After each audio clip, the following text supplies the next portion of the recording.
आज की क्लास में हम इसी इंटरफेरेंस को आगे कंटिन्यू करते हैं। तो अभी एक स्टूडेंट ने आपके एनसीईआरटी बुक से एक क्वेश्चन पूछा कि भाई थर्ड मैक्सिमम पूछ ले, फोर्थ पूछ ले, तो ये कैसे निकालते हैं। तो इसमें आप एक चीज़ सीखिए, थर्ड फोर्थ फिफ्थ तक तो ठीक है, लेकिन 1000वां मैक्सिमम पूछ ले तो वहाँ फिर हम बीटा वाला कॉन्सेप्ट यूज़ नहीं कर पाएंगे। तो आज की शुरुआत हम जहाँ से कर रहे हैं, जो पहला हमारा आज का टॉपिक रहेगा वो है कि determination of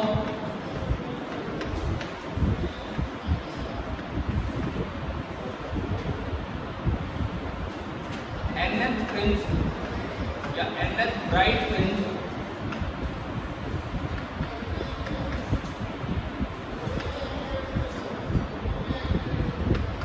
determination of position of, हम उसकी पोजीशन की बात कर रहे हैं। कोई भी nth ब्राइट फ्रिंज है वो कहाँ होगी स्क्रीन में। ये हम YDSC में ये पहले आज शुरुआत कर रहे हैं। देखिए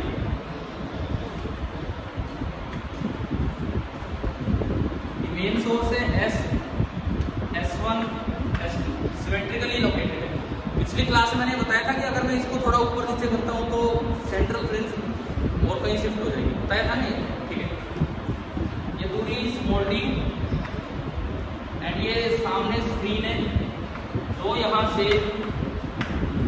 कैपिटल डी डिस्टेंस को, ये आपको अरेंज हुई। अब सोर्स से जो वेवलेंथ चल रही है, हो सके तो आप साथ साथ बनाइए क्योंकि क्वेश्चन है अभी, फिर आप ट्राई करेंगे। सोर्स से जो वेवलेंथ चली that is 5000 angstrom. Small D capital D की हम स्टैंडर्ड वैल्यू ही ले रहे हैं। Small D 1 millimetre and capital D is 1 metre. ये आपको एक YDSC अरेंजमेंट दिया। अब देखो, आपको ये बताना है कि अगर ये सेंटर ऑफ द स्क्रीन है, अगर ये सेंटर ऑफ द स्क्रीन है तो सेंटर ऑफ द स्क्रीन से कितनी दूर थर्ड मैक्सिमम है, कितनी दूर 1000 मैक्सिमम है, एंड कितनी दूर 5000वां मैक्सिमम। ये आपको बताना है। आपका जो सवाल था अभी कुछ ऐसा ही था, उसमें थर्ड मैक्सिमम पूछा है, तो मैं इन जनरल उसको जनरलाइज कर रहा हूँ कि भाई किस तरह से चीजें देखी जाती है।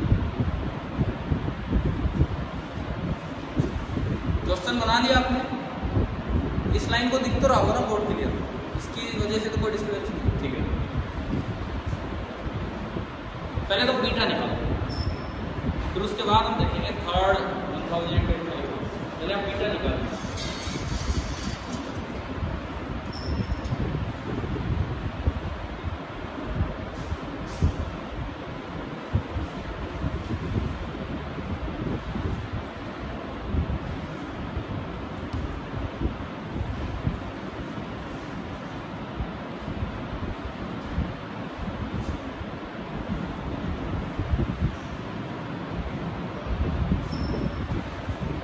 क्या फॉर्मूला होता है बीटा का?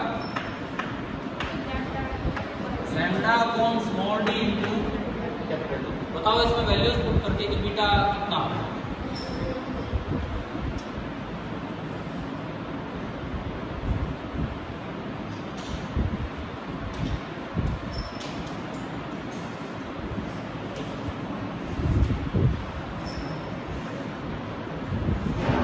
थोड़ा ये कन्वर्जन का ध्यान रखना, कोई एंगस्ट्रॉम में है, कोई मिलीमीटर में है। लैम्डा की जगह तो 5000 इंटू 10 टू पावर -10, ये बन गया 5 into 10 to power -7 upon small D 1 millimetre, यानी कि 1 इंटू 10 टू पावर -3, और कैपिटल डी कितना है 1। क्लियर? तो ये आपका आया, जो लैम्डा निकल के आ रहा है this is 5 into 10 to power -4 metre. अगर मिलीमीटर में बोलना हो तो 0.5 मिलीमीटर, मिलीमीटर में बोलना हो तो ये आपका होगा 0.5 मिलीमीटर। आप बताएंगे यहाँ तक समझ आए? अब हमने ये पढ़ा था कि जो मैक्सिमम मिनिमम होते हैं दे आर इक्वली स्पेस्ड। तो बीटा का मतलब है कि सेंटर से पहला मैक्सिमम कितनी दूर है, तो तीसरा मैक्सिमम कितनी दूर होगा। पहला मैक्सिमम बीटा, दूसरा उससे आगे बीटा, तीसरा उससे आगे बीटा, तो तीसरे मैक्सिमम की सेंटर से दूरी कितनी होगी, 3 बीटा होगी। क्लियर है। तो हमारा जो पहला सवाल है, ये डिस्टेंस, ये जो डिस्टेंस है y से हम डिनोट करते थे, है ना भाई, ध्यान है ना, y से डिनोट कर रहे थे इसको। तो थर्ड मैक्सिमम की डिस्टेंस वो तो आप सीधा लिख सकते हो 3 टाइम्स बीटा। अच्छा 3 इंटू बीटा करोगे, बीटा 0.5 mm, या ये आ गया, ये समझ में आ रहा है इससे कैसे लिखोगे, ठीक है। ये आपका आया 15 इंटू 10⁻⁻⁴ मीटर, या mm में कहो तो इसको मल्टीप्लाई कर दो, ठीक है ना, मैंने सिंपल ऐसा यूनिट में लिख दिया। आप बताओ थर्ड मैक्सिमम निकालना आ गया। तो वो जो सवाल था उसमें तो एक पार्ट में यही था आपके एनसीईआरटी वाले, लेकिन अब मैं उसी को थोड़ा जनरलाइज कर रहा हूँ। 1000 में मैक्सिमम की क्या लिखेंगे, क्या इतना आगे तक भी 1000 बीटा लिख सकते हैं या नहीं। यहाँ पे गड़बड़ हो जाएगी, बिकॉज वो जो बीटा का फॉर्मूला आता है हमने डेराइव किया था lambda upon small D into capital D, उसमें एक अप्रोक्सीमेशन थी। S2P प्लस S1P को नियरली क्या लिख दिया था 2D, वो जो एक दिन रिलेशन निकाला था। ऐसा तब होता है जब ये पॉइंट बहुत दूर ना हो, ये पॉइंट पास हो। अगर 1000 में मैक्सिमम पे चले गए तो क्या ये दूर हो गया है कि नहीं, थोड़ा समझ गए हो। तो वहां पे आपको 1000 इंटू बीटा नहीं करना है। क्या ये पॉइंट क्लियर हो गया। तो वैसे में फिर कैसे निकालें। अब 1000 में मैक्सिमम की मुझे पोजीशन बतानी है, तो आपको एग्जैक्टली ना 5 डिफरेंसेस से जाना पड़ेगा, एग्जैक्टली 5 डिफरेंसेस। पहली बात ये समझ में आ गई कि अगर बहुत ज़्यादा ऊपर जा रहे हो तो ये बीटा वाला सेम फॉर्मूला वैलिड नहीं रहेगा। आप देखो कैसे निकालें, सुने करवाऊँ सेकेंड में करवाता हूँ, लास्ट आप करता हूँ। नीचे तो कोई 5 डिफरेंस है नहीं, सिमेट्रिकली प्लेस्ड है। अब क्या करो, ये 1000 में मैक्सिमम पे एक रे तो यहाँ से लीजिए, एक वेव, और एक वेव यहां से लीजिए, ये दो वेव्स आपकी गई, ठीक है। अब इनके बीच का अगर पार्ट डिफरेंस लिखना है तो आप यहां से एक परपेंडिकुलर डाल दो, यहां से एक परपेंडिकुलर डाल दो, आगे तो ऑलमोस्ट दोनों बराबर है भाई। ये नीचे वाली जो लेंथ है इतना एक्स्ट्रा चली है ना, आगे तो ऑलमोस्ट दोनों क्या है इक्वल। यानी कि इस वेव जो देखो, अब एक बार सुन लीजिए दोबारा से कि कैसे तो हमने बहुत ऊपर जाके पार्ट डिफरेंस देखा। वो जो पिछला तरीका था बीटा बीटा बीटा 3 तक पहुंच के 5 तक 1000 तक ऐसे नहीं पहुंचना है। क्यों नहीं पहुंचना, उसका रीजन आया समझ लो। उसका रीजन ये है कि आप जब ऊपर जाओगे तो पॉइंट बहुत पास नहीं बचेगा। पॉइंट अगर बहुत पास नहीं है तो वो जो बीटा का फॉर्मूला है वो वैलिड ही नहीं हो पाएगा। दूसरी बात, तो फिर हमें पार्ट डिफरेंस कैसे लिखना है। हमें ये तो पता है कि अगर कहीं 1000वां मैक्सिमम होगा तो जो इंटरफेरेंस की कंडीशंस है वो हमें बताती कि डेल्टा एक्स जो है वो कितना हो जाना चाहिए 1000 इंटू लैम्डा। क्लियर है। अब हम ज्योमेट्रिकली उस पाथ को निकाल के लाए। कैसे, मैं एक बार दोबारा रिपीट कर रहा हूँ। आपने यहाँ से लाइन डाली और यहाँ से वेव डाली, पीछे वाला पाथ बराबर है, और अगर मैं S1 से एक परपेंडिकुलर डाल दूँ तो ये आगे आगे की ये लंबाई की दोनों क्या है ऑलमोस्ट इक्वल है। तो ये जो बचा है ये पार्ट डिफरेंस बचा, इसको हम एंगुलर पोजीशन की टर्म्स में लेते हैं। इसकी लीनियर पोजीशन तो कुछ भी है y 1000, एंगुलर पोजीशन मैंने थीटा मान ली। एंगुलर पोजीशन सपोज कीजिए थीटा मान ली, तो आप क्यों देखो यहाँ से ये परपेंडिकुलर डाला, मुझे ये निकालना। सबसे पहली बात, अगर ये इस लाइन के साथ ये एंगल थीटा है तो ये भी एंगल थीटा ही रहेगा, कारण ये d बहुत ही छोटा है। d बहुत छोटा होता है तो ये पॉइंट और ये पॉइंट बहुत पास होंगे और वहां तक आप ज्वाइन करें तो कोई फर्क आना नहीं, ठीक है। तो अगर ये थीटा तो 90 माइनस थीटा, तो इस अंदर वाली राइट एंगल ट्रायंगल में ये थीटा आ जाएगा, और ये पूरा d तो थीटा के साथ d कोस थीटा, और जो हमें चाहिए वो कितना हो गया d साइन थीटा। यानी कि ज्योमेट्रिकली मैंने देखा तो पार्ट डिफरेंस आया d sine theta. It means ये याद रखना, जब भी कभी आप थोड़े ज्यादा मैक्सिमम की बात करेंगे तो पार्ट डिफरेंस इस वाईडी ऐसी अरेंजमेंट में d साइन थीटा है, याद रख लेना ये, ठीक है। जिसमें वर्टिकल स्लिट है, वर्टिकल स्क्रीन है, और जिसमें स्लिट और स्क्रीन पैरेलल है। तो यहाँ आपने कंडीशन लगाई, तो क्या कंडीशन बनेगी, d sine theta is equal to 1000 into lambda. बताइए भाई ये पॉइंट क्लियर हुआ कि नहीं? अब यहां से मुझे थीटा बताओ, साइन थीटा बताओ कितना आ रहा है। वैल्यूज पुट करके पहले साइन थीटा बताओ कितना आ रहा है। देखिए आपने इसमें वैल्यूज पुट की, D sine theta is equal to 1000 lambda, तो साइन थीटा आ रहा है 1000 मतलब 10⁻³ इंटू लैम्डा। लैम्डा इसमें था 5 इंटू 10⁻⁻7 अपॉन डी गया, और डी कितना था आपका 1 मिलीमीटर, यानी कि 10⁻⁻3। अब ये देखो -3 ऊपर जाके +3 हो गया, 3 और 3 6, तो 10⁻⁻1 बचा, यानी कि 1/10 5/10। तो साइन थीटा कितना आया 5/10 मतलब 1/। तो मैं ये पूछ रहा था थीटा कितना आया। अगर साइन थीटा 1/2 आया तो थीटा कितना हो गया 30 डिग्री।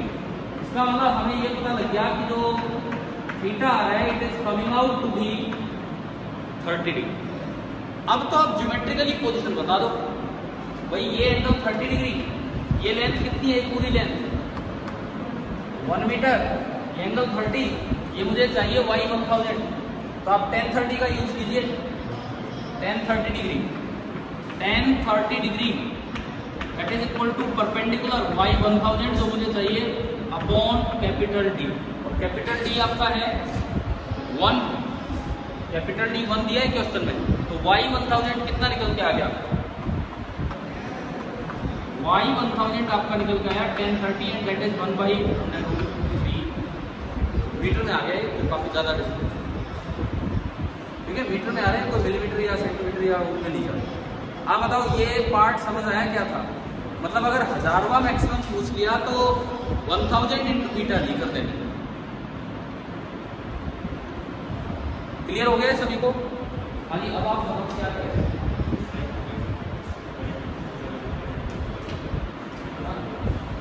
स्मॉल का है क्या, ये कह रहे हैं कि क्या हम साइन थीटा को tan थीटा नहीं लिख सकते? थीटा कितना बड़ा आ रहा है देखो ना, 30 डिग्री कभी स्मॉल में काउंट नहीं हो, 10 डिग्री से कम हो तो स्मॉल हो।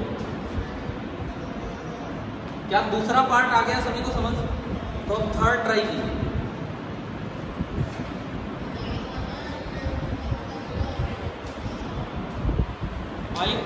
मैक्सिमम पूछा आपसे किधर होगा?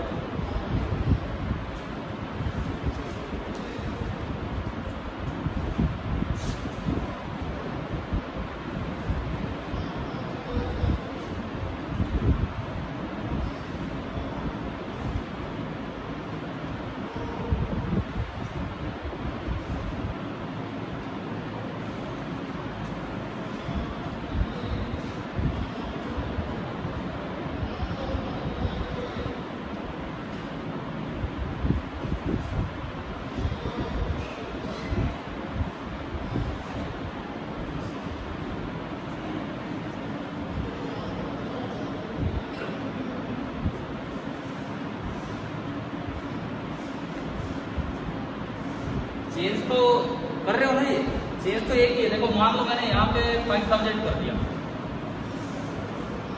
तो ये इंटू 5 हो रहा जाएगा, जो भी चल रहा था इसके साथ इंटू 5 हो रहा था, तो ये आ गया 5/2। अब साइन थीटा अगर 5/2 है तो एंगल कितना होता है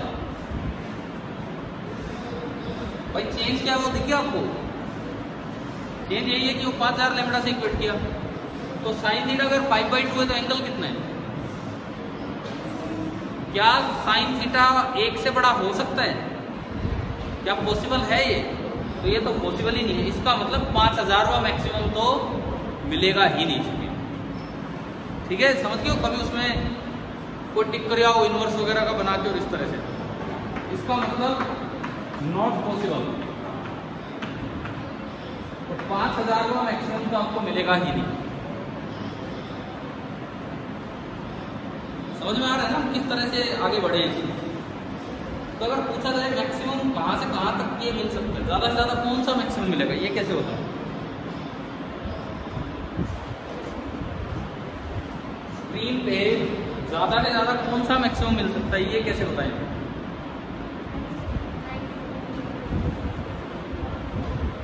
देखो इन जनरल आप इधर से ही आओ, हाईएस्ट नंबर कौन सा हो सकता है मैक्सिमम का, कैसे निकालें कि आपको ये क्लियर हो गया कि 5000 वहाँ क्यों नहीं मिला। ठीक है, अब अगर हाईएस्ट नंबर आपको निकालना हो तो आप d sin थीटा को इक्वेट कर लो n लैम्डा, मान लो n h मैक्स। अब देखिए यहां से साइन थीटा कितना आ गया, n लैम्डा बाई d, लेकिन साइन थीटा की वैल्यू तो हमेशा लेस देन और equal to 1, so this thing should be always less than और इक्वल टू 1। इसका क्या मतलब है कि यहां से अगर मैं n निकालूं दिस इज लेस देन और इक्वल टू d बाई, यानी कि d बाई लैम्डा की जो वैल्यू होगी ना उससे ऊपर वाला मैक्सिमम तो मिलेगा ही नहीं। ठीक है, जैसे इस क्वेश्चन में d बाई लैम्डा बताना कितना है, इस क्वेश्चन में d बाई लैम्डा, d कितना है यहाँ पे 1 मिलीमीटर और लैम्डा कितना है 5 × 10⁻⁻7। तो अगर मैं d बाई लैम्डा निकालूं, d बाई लैम्डा तो 10⁻³ अपॉन 5 × 10⁻⁻7, 10⁻7 ऊपर गया, 10⁻4 बना, 10⁻4 में से एक अलग 10 कर लो, 10/5 2 और 2 × 10⁻3, यानी कि ये कितना आ रहा है 2000। तो इसका मतलब इस सवाल में 2000 से ऊपर वाले मैक्सिमम इक्वल, समझ में आया मैक्सिमम कैसे निकाला, ध्यान रखो। ये तो चलो एक इंटीजर आ गया, अगर ये नॉन इंटीग्रल वैल्यू आ जाए तो जैसे 2000.5 आ जाए तो आपको 2000 ले लेना है, क्योंकि अगला मैक्सिमम तो दिखेगा ही। ग्रेटेस्ट इंटीजर बोलते हैं फंक्शन, कभी बोले मैथ्स में, प्लस वन प्लस टू में बोलते हैं ऐसे। अगर कहीं यूँ लिखा हो ना जैसे 5.7 और इसके ये लगा दिया जाए, इसका मतलब आप इंटीजर जो बड़े से बड़ा है वो उठा लो, कितना होगा 5। तो अगर ये 2000.7 भी आता तो भी जो highest number of maximum available होता है वो कितना होता है 2000। इसका मतलब आप ये फॉर्मूला याद कर सकते हो कि जो n मैक्स होगा, n max that is greatest integer of d by, ठीक है, d बाई लैम्डा निकाल के और उसका ग्रेटेस्ट इंटीजर। तो आज की क्लास में जो पहला काम हमने सीखा है वो ये सीखा है कि स्क्रीन पे अगर आप थोड़ी दूर चले जाते हो तो कैसे तो पार्ट डिफरेंस ज्योमेट्री के लिए लिखना है और कैसे मैक्सिमम की लोकेशन निकालनी है, और सारे मैक्सिमम अवेलेबल भी नहीं होंगे तो कहाँ तक वो अवेलेबल है। क्या ये कॉन्सेप्ट समझ आ गया? ठीक है, आगे बढ़ते हैं।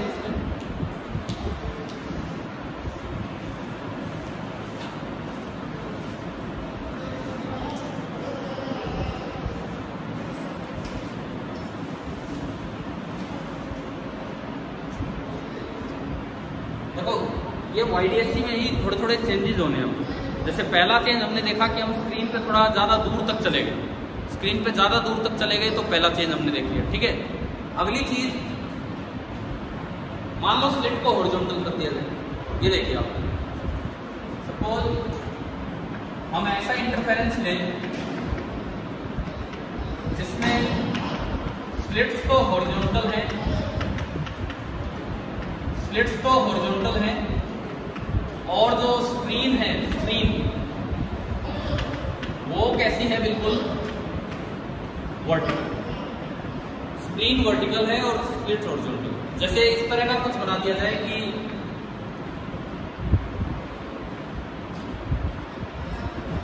ये दो स्लिट्स हैं, नीचे मेन सोर्स है, लाइट यूज आ रही है और यूज आ रही है, एक सोर्स S1 और एक सोर्स S2, इनके बीच की दूरी कमी होती है, इसे हम स्मॉल डी से रिप्रेजेंट कर देते हैं।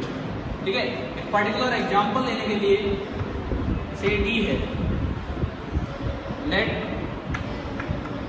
D इक्वल टू 2 लैम्डा, ये मैंने माना। ठीक है, लैम्डा इस लाइट की, तो लैम्डा भी छोटा ही होता है तो D अपने आप छोटा होगा। अब यहाँ पे ही स्क्रीन है, ये स्क्रीन है, वर्टिकल स्क्रीन, क्लियर है। अब मुझे इसकी वजह से इस पे इंटरफेरेंस देखना है कैसा होगा, इसकी वजह से इस पे इंटरफेरेंस देखना है कि कैसा होगा। पहली बात तो पोजीशन ऑफ मैक्सिमम एंड दूसरा शेप ऑफ द फ्रिंज, बस दो ही चीज़ों पे हम फोकस करेंगे। एक तो मैक्सिमम कहाँ मिलेगा, कहाँ मिलेगी मैक्सिमम, उनको कैसे लोकेट करें, और दूसरा शेप ऑफ द फ्रिंजेस कैसी होगी। मैंने एक चीज बताई थी कि अगर स्लिट का प्लेन और स्क्रीन दोनों पैरेलल हो तो शेप ऑफ द फ्रिंज कैसी होती है, हाइपरबोलिक। पढ़ाया था कि नहीं, पढ़ाया था कि नहीं बताओ पीछे। अगर स्लिट जो है उनका प्लेन और स्क्रीन दोनों पैरेलल हो और S1P माइनस S2P दो का डिफरेंस कांस्टेंट हो तो शेप कैसी हो जाती है, हाइपरबोलिक। लेकिन यहाँ पे वो पैरेलल नहीं है, यहाँ पे दोनों क्या है, इसका प्लेन और स्क्रीन का प्लेन परपेंडिकुलर, तो यहाँ शेप चेंज हो जाएगा। ठीक है, अब देखो मान लो ये कोई nth ऑर्डर मैक्सिमम है, स्क्रीन पे यहाँ कहीं मुझे nth ऑर्डर मैक्सिमम मिला। इसका क्या मतलब है, देखिए कि यहां से लाइट गई होगी और यहां से लाइट गई होगी और उन दोनों नीचे तो सेम है, नीचे तो सेम है, ये डिफरेंस रहा होगा। और अगर ये nth ऑर्डर मैक्सिमम है तो पाथ डिफरेंस कितना रहा होगा, अगर ये nth ऑर्डर मैक्सिमम है तो पाथ डिफरेंस कितना रहा होगा। अभी 1000वां मैक्सिमम किया तो पाथ डिफरेंस 1000 लैम्डा किया था। YDSC की जो कंडीशन है इंटरफेरेंस की वो कितना हो जाएगा, n इंटू लैम्डा। ठीक है, यहाँ पे जो डेल्टा x होगा that will be n into lambda. अब इस तरह के सवालों में ज्योमेट्रिकली डेल्टा x परपेंडिकुलर डाल के निकाल लेना चाहिए। परपेंडिकुलर से कैसे निकालना चाहिए, देखिए ज्योमेट्रिकली किस तरह से निकालना चाहिए। देखिए इस बार S1 से लंबाई ज्यादा है S2 से, S1 से, तो आप S2 से इस पे क्या डाल दो, परपेंडिकुलर। आगे वाली दोनों लेंथ को आप ऑलमोस्ट सेम मान सकते हो, आगे वाली दोनों लेंथ को आप ऑलमोस्ट सेम मान सकते हो। तो ये जो डिफरेंस बचेगा इसे मैं बोल पाऊंगा कि भाई ये क्या है, हमारा डेल्टा x। जो डिफरेंस बचा वो ये है एंड दिस इज डेल्टा। समझ आया, ज्योमेट्रिकली बिल्कुल सेम तरीका जैसे पिछली बार निकाला वैसे ही हम फिर से निकालेंगे, जैसे पिछली बार निकाला वैसे फिर से निकालेंगे डेल्टा x। कैसे, आप उस पॉइंट की एंगुलर पोजीशन बना दो। देखो ध्यान होगा आपको, इसके स्क्रीन के सेंटर से, सॉरी S1 S2 के सेंटर से उसको ज्वाइन कर दो और मान लो ये एंगल कितना है, थीटा। तो मैंने अभी कहा था ये d बहुत कम है, ये d बहुत कम है तो ये पॉइंट और ये पॉइंट बहुत पास होंगे। तो अगर ये एंगल थीटा है तो ये एंगल भी ऑलमोस्ट कितना होगा, थीटा होगा। सेम वही तरीका चल रहा है। और देखो ये डिस्टेंस है d, ये d, थीटा वाली साइड तो cos थीटा और सामने वाला sin थीटा। इस बार बताओ path difference d cos theta है कि d sin theta, d cos theta. तो थोड़ा सा हम याद भी कर ले तो कोई नुकसान नहीं है कि अगर स्लिट भी वर्टिकल है, स्क्रीन भी वर्टिकल है, किसी थीटा एंगल पे जाते तो पाथ डिफरेंस होता है d sin थीटा। अगर एक हॉरिजॉन्टल एक वर्टिकल है तो पाथ डिफरेंस कितना होता है, d cos थीटा। कैसे होता है मैंने आपको बताया, समझ में आ रहा है ना ये। तो अब देखें आप, ये जो डेल्टा x है this is d cos theta, ये आपको दिख रहा होगा this is d cos theta. तो इन जनरल आपने यहाँ से ये निकाला कि d cos theta is equal to n। ये आपकी कंडीशन होगी किसी भी मैक्सिमम की पोजीशन को निकालो। अब मैंने एक क्वेश्चन बना दिया कि d आप कितना ले लीजिए, 2 लैम्डा। क्वेश्चन दे दिया आपको कि d 2 लैम्डा है। पहला सवाल, स्क्रीन पे कितने मैक्सिमम मिलेंगे।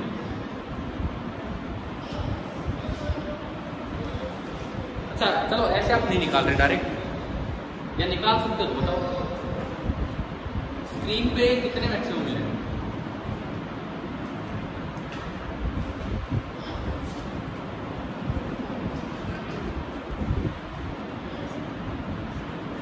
स्क्रीन पे कितने मैक्सिमम मिलेंगे, देखिए सुनो इधर, cos थीटा की वैल्यू कितनी आई, n lambda by d, but cos theta is also less than और इक्वल टू 1। अभी तो बताया था, वही तो काम करवा रहा हूँ मैं, और ओरिएंटेशन चेंज किए। ठीक है, तो this implies n should be less than और equal to d by lambda. और d कितना दिया आपको, 2 लैम्डा। तो आपने इस क्वेश्चन में d को किया तो n इज लेस देन और equal to 2 lambda by lambda, n is less than और इक्वल टू 2। तो बताओ कितने मैक्सिमम मिले, 2 ही मिले। ठीक है, आप 2 तक ही गए। एक्चुअली n 2 आ रहा है तो एक तो सेंट्रल मैक्सिमम मिलेगा वो अलग है, एक फर्स्ट ऑर्डर मिलेगा और एक सेकंड ऑर्डर। क्लियर है, तो कोई 1000 5000 2000 की तो बात ही नहीं हुई। यानी कि यहाँ तो केवल कितने मैक्सिमम से मैक्सिमम 3 ही तो मिल रहे हैं, एक तो सेंट्रल मैक्सिमम, एक फर्स्ट ऑर्डर मैक्सिमम और एक सेकंड ऑर्डर। अब बताओ क्या क्लियर हो रहा है, क्या कैसे निकाल रहे हैं? क्या वही सेम चीज कंटिन्यू नहीं हो रही है दूसरे ओरिएंटेशन के साथ? अब मुझे लोकेशन निकालनी है सेंट्रल मैक्सिमम। चलो पहले बताओ सेकंड ऑर्डर मैक्सिमम कहाँ मिलेगा? सबसे पहले ये बताओ कि सेकंड ऑर्डर मैक्सिमम कहाँ मिलेगा? सेकंड ऑर्डर मैक्सिमम लेने के लिए डी कोस थीटा को किससे इक्वेट करना होगा? 2 लैम्डा से। समझ पा रहे हो ना? सेकंड ऑर्डर मैक्सिमम लाने के लिए डी कोस, आज कोई थ्योरेटिकल काम नहीं चल रहा है वाईडीएससी पे, आज अलग अलग तरह के क्या क्या ओरिएंटेशन हो सकते हैं, क्या क्वेश्चन बन सकते हैं, वो चल रहा है। तो आप बताएं position of second order maximum क्या होगा?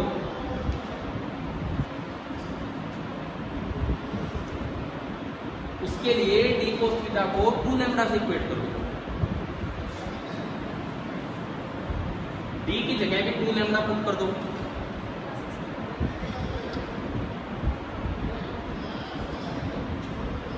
देखो for second order maximum, second order maximum के लिए आपको क्या करना होगा? डी कोस थीटा को 2 लैम्डा से इक्वेट करना होगा। और इस सवाल में डी कितना दिया है? 2 lambda. This implies 2 lambda cos theta that is equal to 2 lambda. तो कोस थीटा कितना आ गया? 1। तो थीटा कितना आ गया? 0 डिग्री, है ना? थीटा 0 मतलब बिल्कुल यही, यानी कि ये जो पोजीशन होगी, ये पोजीशन, ये कौन सा मैक्सिमम होगा? Second order maximum. और क्यों है आप इसको आराम से विजुलाइज कर सकते हैं। क्यों है? देखो ये इधर देखो, क्यों है यहाँ पे? एक वेव S2 से गई, सीधी गई, और एक वेव S1 से आएगी, यूं जाएगी। तो यार कोई भी बच्चा बता देगा, एक तो यहाँ से गई और एक इतना गई, पार्ट डिफरेंस कितना है दोनों के बीच का? यही है ना, यही है पार्ट डिफरेंस। डी और डी दे कितना रखा है? 2 लैम्डा। इसका मतलब इस जगह पार्ट डिफरेंस है 2 लैम्डा। इट मींस ये कौन सा मैक्सिमम है? Second order. तो ये बात हमें याद हो जानी चाहिए कि जब भी कभी हॉरिजॉन्टल स्लिट्स आती है, जब भी कभी हॉरिजॉन्टल स्लिट आएंगी, जितना डी दे रखा होगा लैम्डा की टर्म्स में, इफ डी इज 3 लैम्डा तो यहाँ थर्ड मैक्सिमम मिलेगा, डी इज 5 लैम्डा तो यहाँ 5th मैक्सिमम मिलेगा। क्या ये पॉइंट समझ आ गया? समझ आ रहे हैं ना आपको ढंग से? ठीक है। इसके बाद बताओ 0 ऑर्डर मैक्सिमम कहाँ मिलेगा? सेंट्रल मैक्सिमम किसको मिलता है? Position of second order maximum तो हो गया, अब सेंट्रल मैक्सिमम की पोजीशन बताओ कि कहाँ?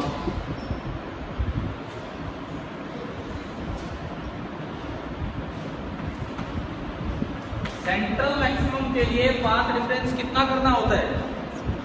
0।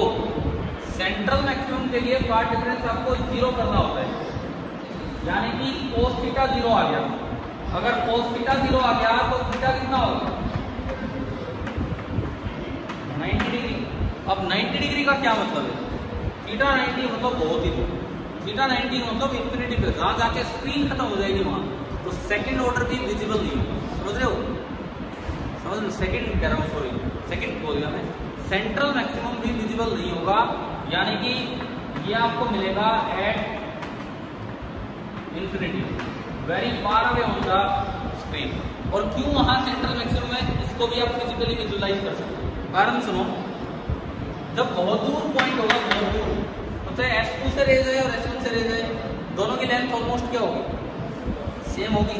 तो विजिबिलिटी में काउंट मत करना उसको, क्योंकि वो बहुत दूर है। अब अगर मान लो ये सवाल आए और आपसे पूछे कि बताओ भाई स्क्रीन पे कितने मैक्सिमम मिलेंगे, इस क्वेश्चन में कितने मिलेंगे? क्या सेकंड ऑर्डर दिखेगा? दिखेगा। क्या 0 ऑर्डर दिख पाएगा? नहीं दिख पाएगा। बीच में कहीं कौन सा होगा? First order. तो कितने मैक्सिमम विजिबल है? ओनली 2, एक सेकंड ऑर्डर और एक फर्स्ट ऑर्डर। क्लियर है? किसको नहीं मिला है? इसके पास है करके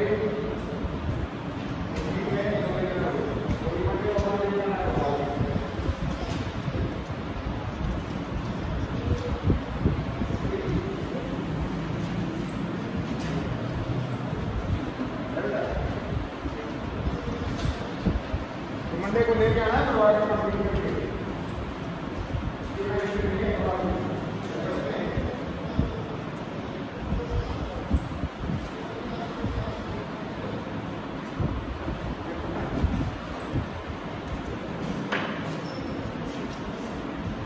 देखिए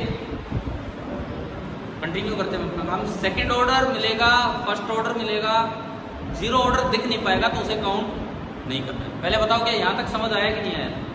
ठीक है, देखो ये जो क्वेश्चंस हैं सीधा YDSC के फॉर्मुला बेस्ड क्वेश्चन नहीं है। YDSC अरेंजमेंट में थोड़ा चेंज कर करके हम क्वेश्चन देख रहे हैं कि क्या बन रहे हैं क्या नहीं बन रहे हैं। अब बताओ अगर एक और रह गया फर्स्ट ऑर्डर मैक्सिमम, वो कहाँ मिलेगा?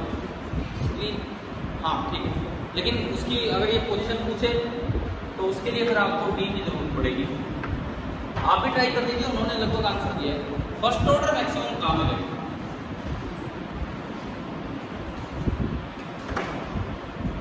इन टर्म्स ऑफ D कितनी दूर मिलेगा? 60 डिग्री पे मिलेगा तो √3D tan थीटा से निकालोगे। आगे कर रहे हो, देखिए अगर आप फर्स्ट ऑर्डर, इसके लिए तो ये रखना कि नॉट विजिबल, आप इसे काउंट नहीं करेंगे, सेंट्रल मैक्सिमम को काउंट नहीं करेंगे। क्लियर है?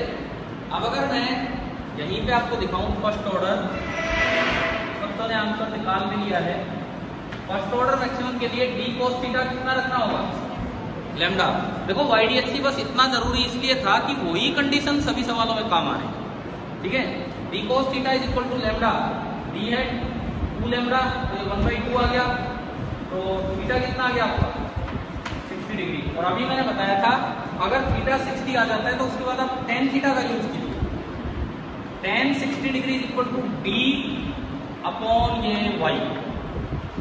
ठीक है, तो उससे आगे अगर आप बढ़ेंगे तो tan 60 degree is equal to D upon Y, और D tan 60 होता है, tan 60 degree is equal to Y upon D, और ये √3 होता है। तो ये जो दूरी आएगी ना for first order maximum, first order maximum के लिए डिस्टेंस कितनी आ गई?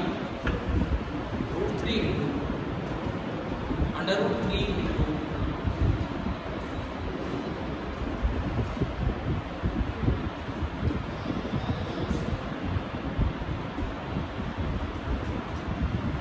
अभी बताओ ये अरेंजमेंट समझ आई किस तरह की है, कैसे आपको मैक्सिमम पहचानना है? मान लो सवाल ये आ जाए, इसी तरह का सवाल जिसके आप डायरेक्ट आंसर दे पाएंगे। ये सेम अरेंजमेंट, और ये जो दूरी है स्लिट्स के बीच की, ये आपको दे दी 5 लैम्डा, और ये स्क्रीन है, और यहाँ बीच में मेन सोर्स रखा हुआ है। बस आपसे ये पूछ लिया कि S1 होल है या S2 होल है, क्यों ये पूछ लिया कि स्क्रीन पे कितने मैक्सिमम विजिबल है। ठीक है, यहाँ कौन सा मैक्सिमम होगा? यहाँ एक रे यहाँ से आएगी यूं, और एक रे यहाँ से आएगी यूं, तो दोनों में डिफरेंस तो यही बचा, कितना है? 5 लैम्डा। तो ये कौन सा हो गया? Fifth order. इन्फिनिटी पे कौन सा होता है? सेंट्रल। याद हो जाएंगी ना हफ्ते बाद। इन्फिनिटी पे होता है सेंट्रल, जो काउंट नहीं करना। तो बीच में देखो फर्स्ट, सेकंड, थर्ड, फोर्थ है, तो जो भी हो यहीं से आपको आइडिया लग जाएगा कि कौन कितने मैक्सिमम। और उनकी डिस्टेंस कैसे निकालनी है? Path difference. अगर ये अरेंजमेंट है तो पाथ डिफरेंस हो जाएगा D cos theta, D cos theta. और अगर ये अरेंजमेंट था तो दूर वाले केस में पाथ डिफरेंस हुआ था D sin थीटा। याद भी हो जाएगी ना हमें चीजें। ठीक है, अब मैं बात करता हूँ शेप ऑफ द फ्रिंज। अगर दोनों स्ट्रेट होते तो कैसा होता? Shape hyperbolic. मैं जब मैं RPS स्कूल में आया था तो मेरा इंटरव्यू हुआ था रेवाड़ी, तो कुल 20 के करीब क्वेश्चन पूछे गए थे, 1.5 घंटे के करीब इंटरव्यू था। तो उनमें एक सवाल ये भी था, यही सेम क्वेश्चन, सेम तो नहीं मतलब कुछ अलग वैल्यूज होंगी, कि उनमें पूछा गया था कि एक तो अगर ऐसी अरेंजमेंट आए तो कौन सा मैक्सिमम कहाँ मिलेगा, plus shape of the fringes क्या हो। तो इसका मतलब अगर वो सवाल इंटरव्यू में पूछा जा रहा है, टीचर के इंटरव्यू में, तो इसका ये मतलब है कि शायद अच्छे सवालों में काउंट हो रहा है ये जो हम कर रहे हैं। ठीक है, तो अब शेप पे आप आइए, शेप कैसे बताएं? कैसे, क्या तरीका था, आप कहीं भी ये पी पॉइंट है और ये एस यहाँ से लाइट और ये यहाँ से लाइट है, ठीक है। मान लो ये फर्स्ट ऑर्डर मैक्सिमम है, तो फर्स्ट ऑर्डर मैक्सिमम की कंडीशन होगी S1P minus S2P is equal to constant. अब मैथमेटिक्स हमें बताएगा ये, मैं नहीं जा रहा कोऑर्डिनेट ज्योमेट्री पे, लेकिन फिर भी थोड़ा सा आपको आइडिया दूं। मान लो ये ओरिजिन है, let this be the origin, x axis y axis, एक इसके कोऑर्डिनेट लिख लो, वो भी फिक्स होंगे। और ये वेरिएबल पॉइंट है जिसके कोऑर्डिनेट आप क्या लिख लेते हैं, x, y, ठीक है। तो इसकी इससे दूरी तो हो जाएगी √x² प्लस y², ऐसे इससे भी लिख लोगे x1 माइनस x2 का होल स्क्वायर करके, ठीक है ना। और उन दोनों का डिफरेंस जब कांस्टेंट करोगे तो वो एक इक्वेशन ऑफ सर्कल बन जाती है, जो कोऑर्डिनेट ज्योमेट्री में नॉन मेडिकल के बच्चे पढ़ते हैं, समझ गए हो। तो हम तो यहाँ याद कर देंगे और विद प्रूफ ये दोनों कोऑर्डिनेट, वो कल जो बताया था उसमें हाइपरबोला की इक्वेशन बनती है और इसमें जो बनेगी वो इक्वेशन ऑफ सर्कल बनेगी, सर्कल, समझ गए हो। तो यूं बताओ, जब स्लिट और स्क्रीन, स्लिट का प्लेन और स्क्रीन का प्लेन दोनों पैरेलल हैं तो शेप कैसी होगी फ्रिंजेस की, हाइपरबोलिक। और अगर दोनों परपेंडिकुलर हो तो शेप सर्कुलर। और इन सब का रीजन है कोऑर्डिनेट ज्योमेट्री, वहां से ये चीजें प्रूव हो जाती। तो फिलहाल याद कर लेंगे कि इस केस में जो फ्रिंजेस मिलेंगी वो कैसी मिलेंगी, सर्कुलर। समझ आ गया।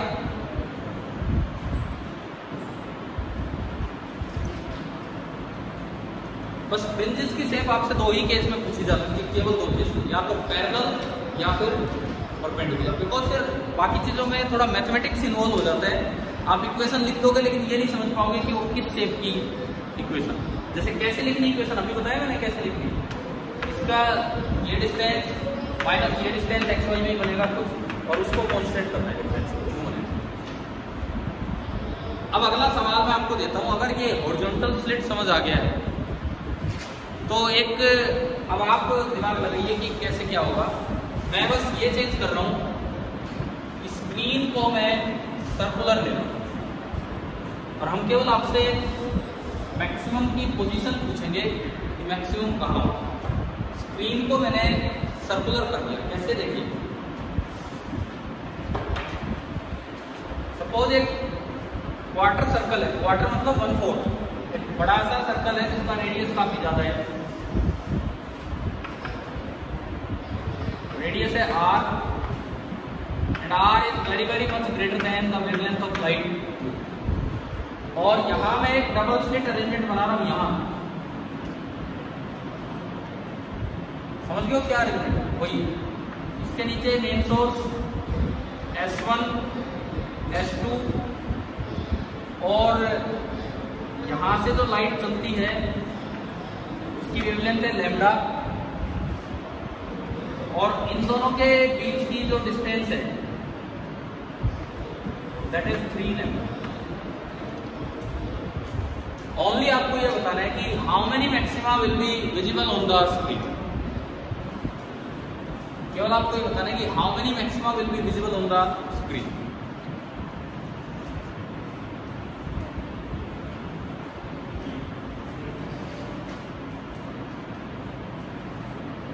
ऑप्शन दे देता हूं,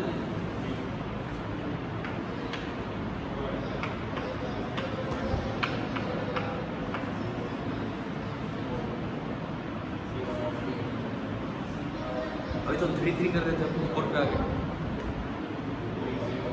सबसे पहले खाली एंड्स वाले पे आओ भाई, आपको केवल मैक्सिमा कितने विजिबल होंगे ये देखिए।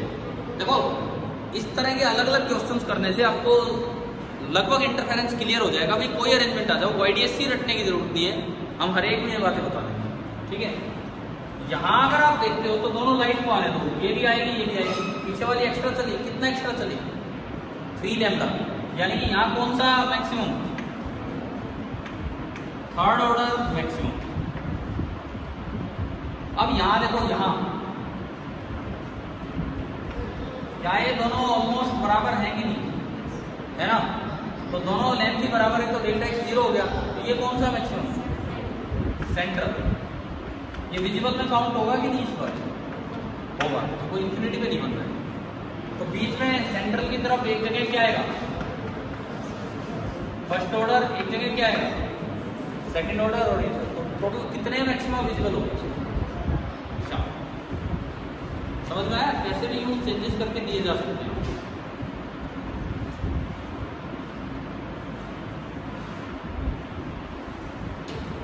मान लो इसमें सेकंड मैक्सिमम की एंगुलर पोजीशन पूछे तो इस आर के साथ सेकंड मैक्सिमम की एंगुलर पोजीशन, जो आप चल रहा है काम उसी को आगे बढ़ा रहे हो।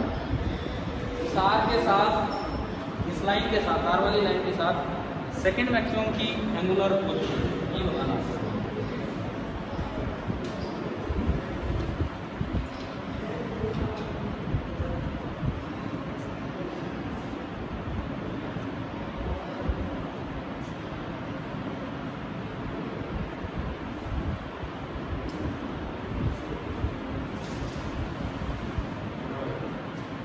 एंगुलर पोजीशन इनवर्स में जा सकता है आंसर, कोई बात नहीं। देखो आपने एक वेव यहां से दी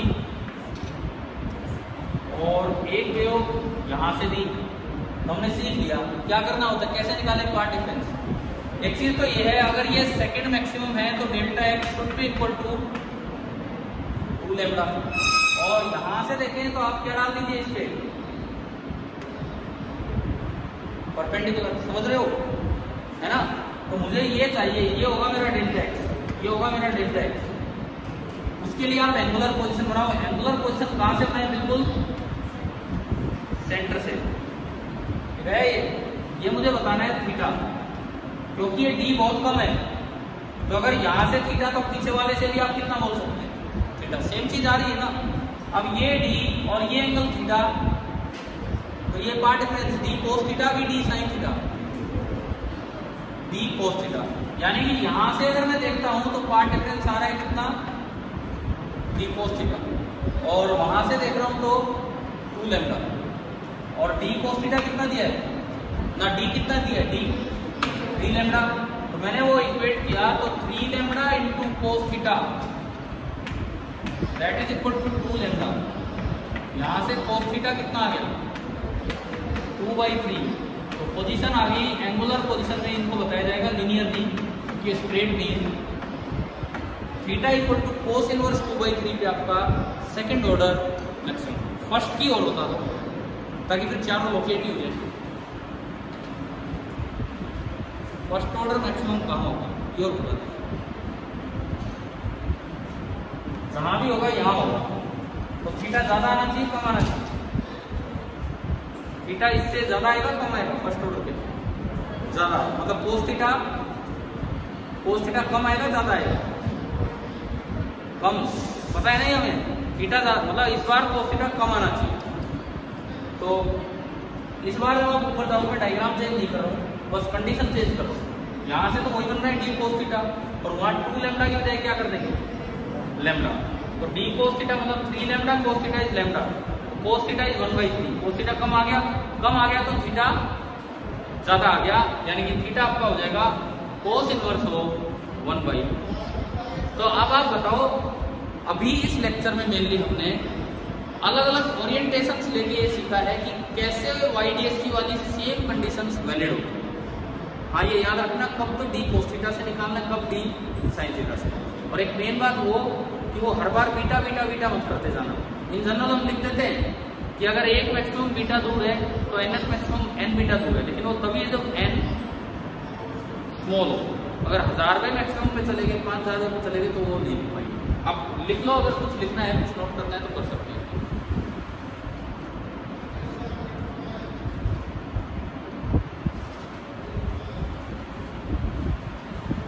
हमने आपको एक क्वेश्चन फ्रॉम एनसीईआरटी दिया हुआ था जिसमें 5-6 पार्ट्स थे, ठीक है। अभी लेंगे उनको, क्योंकि व्हाइट लाइट से इंटरफेरेंस भी अभी नहीं आया है, तो उन सब चीजों में हम ये कवर कर रहे हैं।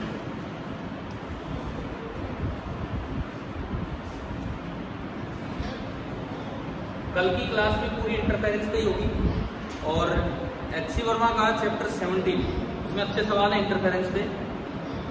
डिफ्रैक्शन पोलराइजेशन में कम है, इंटरफेरेंस पे ज्यादा है। तो HCV चैप्टर 17 है पार्ट फर्स्ट का, संडे को और टेस्ट तो नहीं है इस संडे आपका, संडे को यार थोड़ा टाइम दीजिए और वो वाला चैप्टर अपना, ठीक है।